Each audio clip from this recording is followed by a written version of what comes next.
Assalamualaikum warahmatullahi wabarakatuh. Alhamdulillah wassalatu wassalamu ala rasulillah wa ba'd.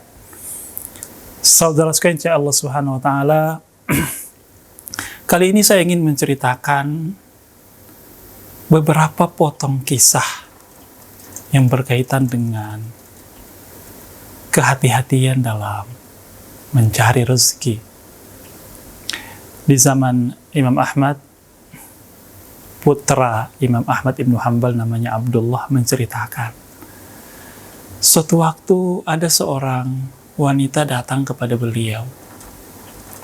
Kemudian sang wanita itu bercerita bahwa saya biasa menenun di malam hari, dan hasil tenunan saya itu saya jual ke pasar.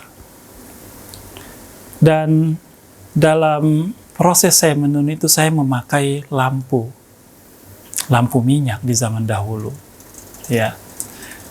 Karena keasikan menenun itu, kadang-kadang saya tidak memperhatikan minyak dari lampu saya itu habis, dan pekerjaan saya sudah tanggung. Biasanya saya tidak mencari minyak lagi, tapi saya kalau malam itu adalah malam yang purnama atau agak terang cahaya bulan, maka saya mengandalkan cahaya bulan untuk menenun. Kemudian wanita itu bertanya, apakah ketika saya menjual hasil tenunan saya ini, ya Imam, saya harus menjelaskan kepada calon pembeliku bahwa ini bagian yang ini saya tenun dengan cahaya lampu yang terang, dan yang bagian yang ini saya jual, saya tenun dengan cahaya bulan yang agak remang-remang.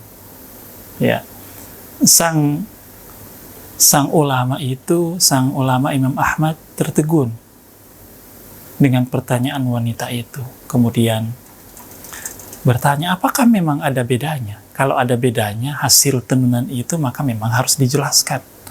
Tapi kalau tidak ada bedanya, sebenarnya tidak mengapa. Ya, maka ketika wanita itu pulang, Imam Ahmad memerintahkan putranya untuk mencari tahu siapa wanita itu. Wanita ini bukan wanita sembarang, bukan wanita biasa.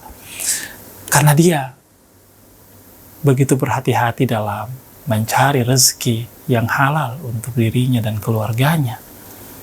Maka ketika diberitahu Imam Ahmad bahwa ternyata sang wanita itu adalah saudara atau adik dari Bishr al-Hafiz, seorang ulama yang sangat terkenal kezuhudannya di zaman itu, sang Imam Ahmad kemudian mengatakan, oh, memang selayaknya lah dia seperti itu.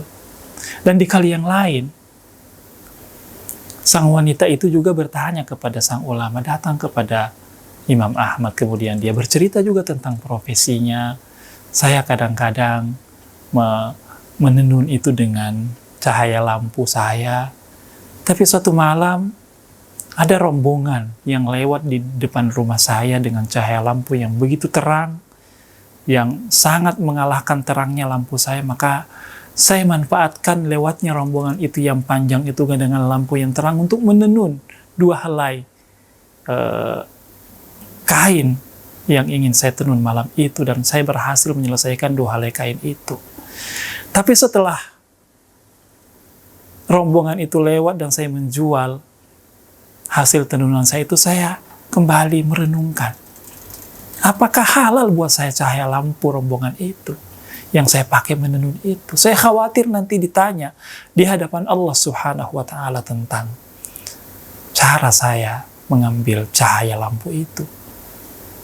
Maka karena Imam Ahmad tahu bahwa wanita itu adalah saudara kandung dari Bishr al-Hafiz, seorang ulama yang terkenal di zamannya waktu itu, maka dia mengatakan bahwa sedekahkanlah hasil keuntunganmu itu dari tenunanmu di malam hari itu, supaya Allah menggantikan dengan yang lebih baik. Allahu Akbar. Saudara Allah Subhanahu wa ta'ala, ini adalah potongan peristiwa yang dahsyat, memberikan kepada kita betapa orang-orang soleh itu menjaga kehalalan sumber rezekinya.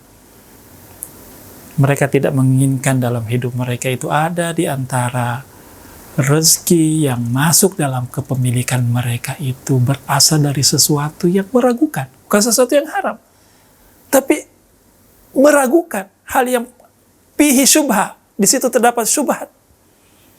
Ya. Dan mereka sangat menjaga itu. Ini adalah inspirasi yang dahsyat untuk kita semuanya. Dalam kehidupan yang sekarang ini serba rusak. Ya. Serba orang itu ingin mencari mudahnya saja. Kita perlu membaca kisah-kisah seperti ini. Supaya kita termotivasi untuk menjaga diri kita. Kita tidak memberi makan kepada keluarga kita. Kita tidak bawa pulang ke rumah kita kecuali harta atau sumber rezeki yang memang sudah dijamin kehalalannya. Karena kenapa? Begitu ada sesuatu yang tidak halal masuk dalam kepemilikan kita, maka keberkahan dari rezeki kita itu akan Allah cabut. Dan kalau harta yang tidak halal atau banyak syubhatnya masuk dalam kepemilikan kita, itu juga berimbas pada diri kita, pada keluarga kita. Kalau dia masuk ke tubuh kita, itu kadang-kadang itulah yang mengalir, energi yang mengalir dalam darah kita, sesuatu yang banyak masalahnya, banyak syubhatnya, maka kita tidak akan bersemangat untuk melakukan ketaatan. Kalau rezeki seperti itu yang kita berikan kepada keluarga kita, maka itu juga yang akan terjadi. Keluarga kita menjadi semakin tidak bersemangat untuk taat dalam beragama. Maka disinilah letak urgensinya kita selalu memperhatikan kehalalan sumber rezeki kita.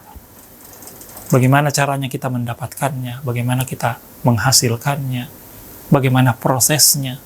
Ya. Dan yang paling penting untuk selalu kita ingat, saudara sekalian Allah Subhanahu wa taala, bahwa semua yang masuk dalam kepemilikan kita semuanya diaudit. Dan audit Allah itu ketat. Dan secara khusus harta itu menurut penjelasan Rasulullah SAW, evaluasinya, auditnya ada dua. Min aina tasabahu wa fima anfaqah. Sumbernya ditanyakan, dari mana Anda dapatkan itu? Kemudian, setelah kita lulus, kalau kita lulus dari sumber cara kita mendapatkan, pertanyaan kedua menunggu. Bagaimana cara Anda memanfaatkan harta itu, rezeki itu? Itu ditanya juga. Maka orang-orang saleh senantiasa berhati-hati dalam kehidupannya untuk sumber penghasilannya, untuk cara dia mendapatkan rezeki. Dia pastikan bahwa selalu cara-cara yang ditempuh adalah cara-cara yang diridhai oleh Allah Subhanahu wa taala. Kita boleh bercita-cita untuk mendapatkan harta yang banyak. Tidak dilarang kita untuk menjadi kaya. Tapi yang perlu kita ingat adalah cara kita mendapatkannya harus selaras dengan keridhaan Allah Subhanahu wa taala, karena itulah sumber keberkahan. Jadi orientasi yang pertama yang menjadi perhatian kita dalam mencari rezeki itu adalah keberkahannya dulu sebelum banyaknya. Ya. Makanya yang kita minta kepada Allah, rizqan mubarakan. Ya Allah, berikan kepada kami rezeki yang berkah. Rezeki yang berkah itu adalah rezeki yang kita dapatkan melalui cara-cara yang halal, yang legal, yang diridhai oleh Allah Subhanahu wa taala. Thayyiban. Kemudian juga dia baik, ya, sehingga memberikan kepada kita jalan-jalan keridhaan Allah Subhanahu wa taala dan kita menjadi bahagia dunia dan akhirat. Semoga itu bisa kita wujudkan dan kita menjadi orang-orang yang beruntung. Assalamualaikum warahmatullahi wabarakatuh.